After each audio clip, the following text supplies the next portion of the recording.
This is an RL500, a Robomower that I picked up used. I think it was produced in the year 2000, so it's 18 years old.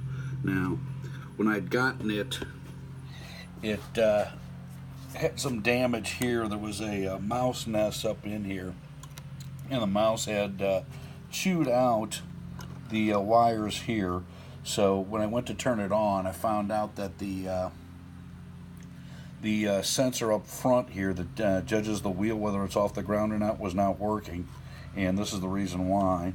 Also, the sensor for the wires weren't working, so I'm not sure if it's the front ones here or the back ones here, but I'm guessing it's the front ones here because most of the nest was in and around this area here.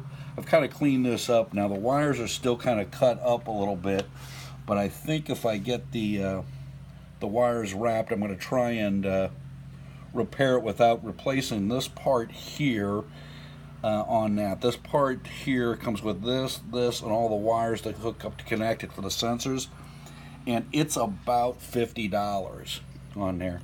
I've ordered this part here, which is about $5 on here, and I'm going to assume that the board here is in good shape on there. So for a little bit of money, I'm going to try and get this thing to start working again.